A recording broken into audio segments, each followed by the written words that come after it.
प्रणाम तो प्रभु। हमारे सामने। हाँ जी, प्रणाम। आलोक भाई है। जी प्रभु।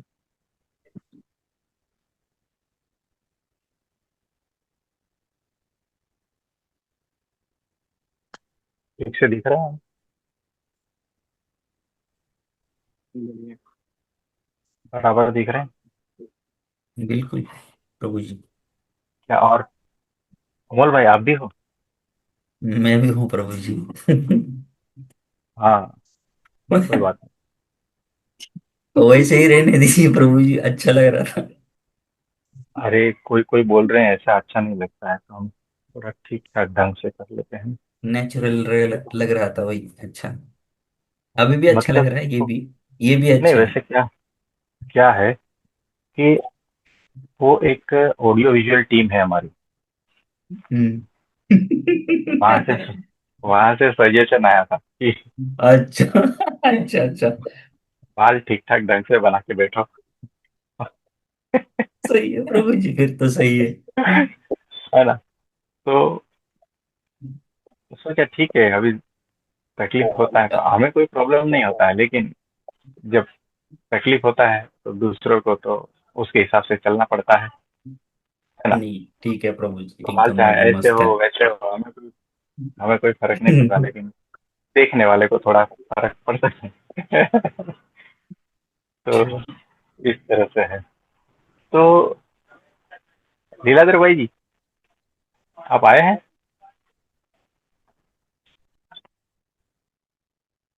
और कुछ जी बोलना प्रभु चाहते जी। हैं? हाँ प्रभु जी, एक प्रश्न का उत्तर तो आपने स्टार्टिंग में बाल बनाकर ही दे दिया। वो तो मैं अब सोच रहा था। तो वो जो किया आपने शुरुआत में, वो तो मेरे एक प्रश्न का उत्तर था प्रभु जी। मैं पूछ रहा था कि अगर गुरु में मनुष्यता भाव दिखे तो क्या करें। तो उसका तो हाँ, उत्तर आपने बिल्कुल। दे दिया। बिल्कुल। देखो, इसका मतलब ये हुआ कि अगर हम हंसते हैं तो क्या हमारे लिए हंसते हैं?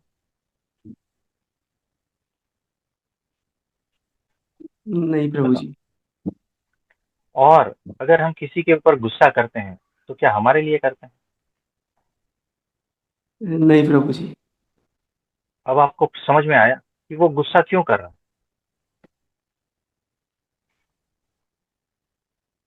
वो जी प्रभु गुस्सा जी। कर रहा है, उसमें अगर आपने मनुष्य भाव देख लिया तो क्या होगा?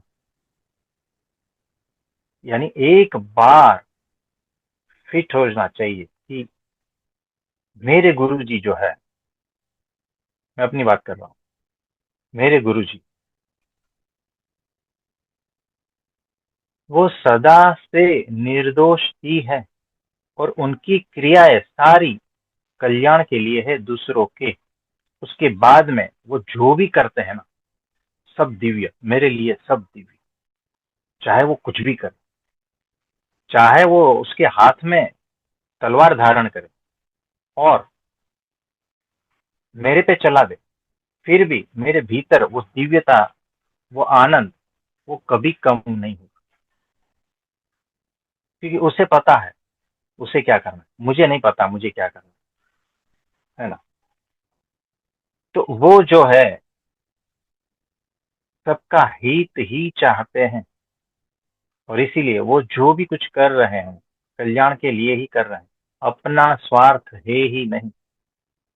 इसीलिए एक बार ये बात फिट हो गई और इसका बोध हो गया ना, फिर मैं निश्चिंत हो गया।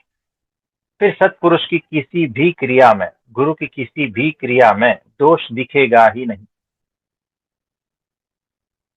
निर्दोष, आपकी दृष्टि निर्दोष होगी, आपकी बुद्धि निर्दोष होगी, आपकी सारी ग्रंथियां खत्म, है ना? मान्यताएं सारी चली जाओ, और उस परमात्मा के अखंड आनंद में हमेशा रहते हो, ऐसी स्थिति बन जाती है आप। ये मास्टर की है, याद रख लेना। है ना? अनंत शास्त्रों को पढ़कर जो एसेंस निकालते हो ना, अनंत जन्मों के बाद, वो हमने आपको 2-5 मिनट में दे दिया उसका आंसर। और यही शॉर्टकट है, और कोई शॉर्टकट नहीं। बाकी आप कितना भी अपना माइंड, बुद्धि, ये सब कुछ तर्क वितर्क करते रहो, करते रहो, करते रहो, कोई फायदा नहीं है इसका।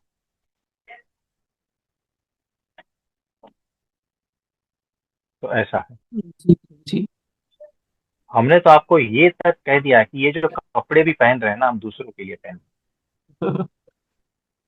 हाँ, बात खत्म हो गई यहाँ पर। यानी आप जो है, हम इस बस्ती में रहते हैं, मनुष्य वाली, लेकिन हम असल में जंगल वाले हैं, है ना। बिना कपड़ों के जंगल में जो रहता है ना, बहुत ही कम खा के जो रहता है, वैसे हम हैं, हमारा ओरिजिनल स्वरूप। आप समझ रहे हो? तो इस तरह से हम, आप ये सोचो कि बस्ती में आकर क्यों रह रहे हैं, बस इतना बात। तो ये स्वरूप का जब आपको बोध हो जाएगा, तब आपकी दृष्टि निर्मल हो जाएगी, निर्दोष हो जाएगी। और उसका कितना बड़ा पुण्य मिलेगा आपको, सिंपल सिंपल कैलकुलेशन बता दिया है। पहला पॉइंट, उसके बाद में दूसरा, फिर तीसरा, ऐसा। हाँ, एकदम हमने अपना एग्जाम्पल लेकर बताया। हकीकत में हमारे गुरु जी का ही है सब कुछ, हम उनकी बात कर रहे हैं। आप समझे? जी प्रभु जी। हाँ जी। और कुछ?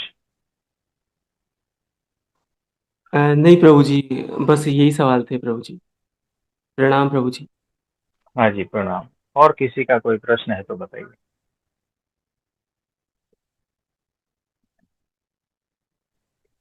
प्रणाम प्रभु जी। हाँ जी प्रभु जी, बोलिए बोलिए। प्रभु जी, मैं एक अनुभव के बारे में पूछना चाहता हूँ, जो कि मतलब कुछ कुछ दिनों में होता है। जैसे मैं बचपन में स्कूल में था तब भी होता था वो, कि जैसे नींद में कोई सपना आता है तो सपने के अंदर अगर वो डरावना है, तो मेरे मुझे क्या होता था कि वो सपना अगर मैं देख रहा हूँ तो भगवान शिव का एक मंत्र है अपने आप स्टार्ट हो जाता था।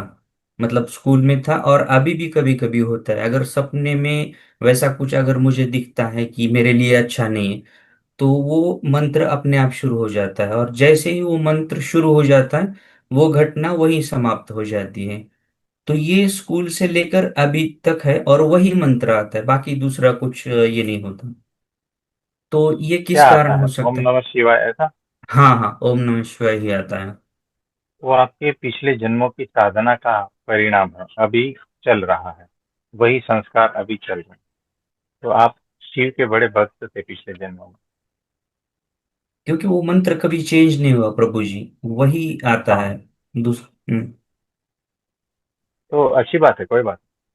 तो वो अभी जो है वहां से और आगे बढ़ना है ना। तो आप धीरे धीरे ये बढ़ ही रहे हो, कोई दिक्कत वाली बात नहीं। तो जो पिछले जन्मों में जो भी साधना वगैरह थी, जो भी उसका संस्कार पड़ा था, वो अभी भी चालू है, और कुछ नहीं। तो जी कोई बात नहीं। हाँ जी। प्रभु जी, दूसरा एक सवाल था मेरा, कि क्या कोई अनुभव जो है आत्मज्ञान का प्रमाण हो सकता है? क्योंकि हम बोलते हैं ना कि अनुभव तो आते जाते रहते हैं। हम्म। फिर मतलब आत्मज्ञान का भी कोई अनुभव हो सकता है इस केस में? देखो कैसा है कि अनुभव क्या, वो ज्ञान ही हो जाता है। अब इसको किस तरह से आप कहोगे कि सूरज को प्रकाश का ज्ञान है ना। ध्यान से उस लेवल पर जाके देखना, सोचना, समझना कि सूरज जो है, उसको प्रकाश का और गर्मी का ज्ञान हो रहा है। वो सूरज यानी प्रकाश स्वरूप, ज्ञान स्वरूप, मतलब कि वो गर्मी उसका ही स्वरूप है, प्रकाश का ही स्वरूप है। अब उसको खुद का ज्ञान, बोध किस तरह से होगा, और वो करने वाला कैसा रहेगा?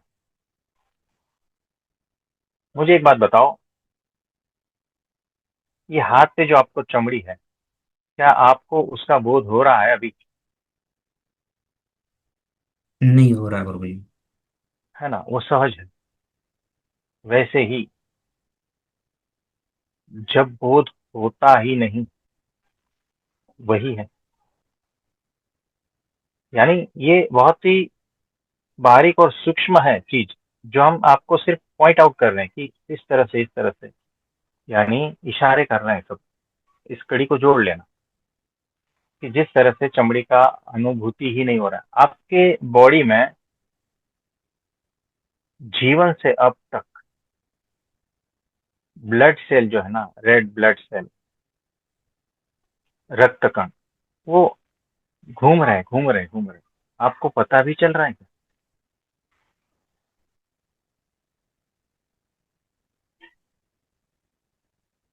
तो लाल कण कैसे होते हैं आपको पता नहीं, उसका स्वाद कैसा होता है उसकी कोई अनुभूति नहीं, है ना। जी। आपको अपनी हड्डियों का भी पता नहीं, है ना। जब आप स्वस्थ होते हो, स्वस्थ यानी स्व में स्थित होते हो, तब कुछ भी पता नहीं होता, है ना। ये आंख जो है ना, इसने कभी भी अपने को देखा नहीं। अब ये आंख कहे कि मुझे मेरा बोध है, तो क्या बोध करने वाला कौन, है ना। बताओ। उसी प्रकार जो सूर्य है, उसको प्रकाश का बोध हो रहा है, ये हम कह रहे हैं ना, लेकिन वहां पर जाके देखेंगे ना, तो वो सहज रूप से हो ही रहा है, उसको पता ही नहीं, लेकिन सहज रूप से वही स्थिति में है। वैसे ही आत्मज्ञान की स्थिति में ही आप सभी हो ही इसी वक्त, सिर्फ पता नहीं। पता जो है ना, वो सिर्फ और सिर्फ अहंकार को पड़ता है, अहंकार को होता है, और किसी को पता नहीं होता।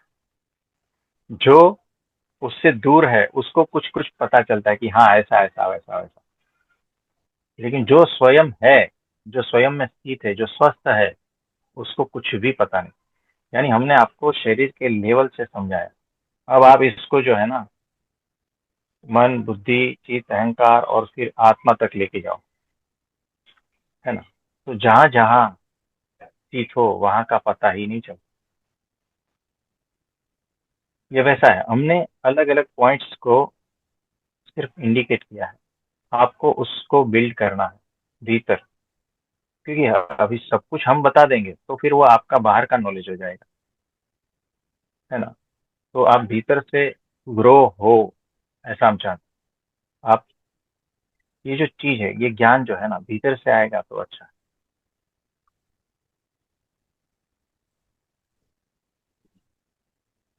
और और प्रभु कुछ जी। पूछना चाहते हो?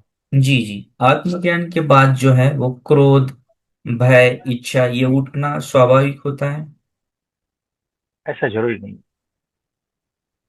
देखो, एक बार बोध हो गया, तो बोध तो जो है ना अहंकार के साथ भी होता है, अहंकार भी रहता है और बोध भी होता है ना। तो उस बोध को, उसमें स्थित हो जाओ होश पूर्वक, समझदारी पूर्वक, तो फिर अहंकार हट गया।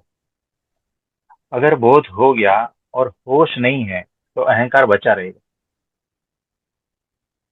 बोध हो गया, आत्मज्ञान हो गया, और अगर समझदारी नहीं है, तो अहंकार बचा रहेगा। तो बोध भी है, अहंकार भी है, सब कुछ साथ में चल रहा। तो होश और समझदारी आवश्यक है। अगर आत्मज्ञान है तो होश और समझदारी आवश्यक है।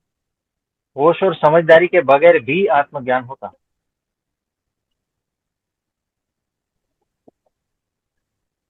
उसका कुछ अर्थ ही नहीं फिर प्रभु जी, अगर होश भी नहीं है हाँ, तो उस तो आत्मज्ञान का कोई कोई मतलब नहीं है। अर्थ। जी। तो देखो, हम यही तो कह रहे हैं ना कि इसी वक्त, सब, यहाँ पर जो भी है, सब आत्मज्ञान में स्थित है ही। इस बात का बोध है ही, निरंतर है ही, लेकिन इस बात का होश और समझदारी नहीं। और हमारा सारा का सारा शिक्षा जो है ना, होश और समझदारी को किस तरह से लाए उस पर है, ताकि वो आत्मज्ञान में स्थिति हमेशा बनी रहे और अहंकार रहितता की स्थिति बनी रहे, दुख रहितता की स्थिति बनी रहे। आप समझे? जी। तो ये बात है। कोटि कोटि धन्यवाद प्रभु जी। हाँ जी।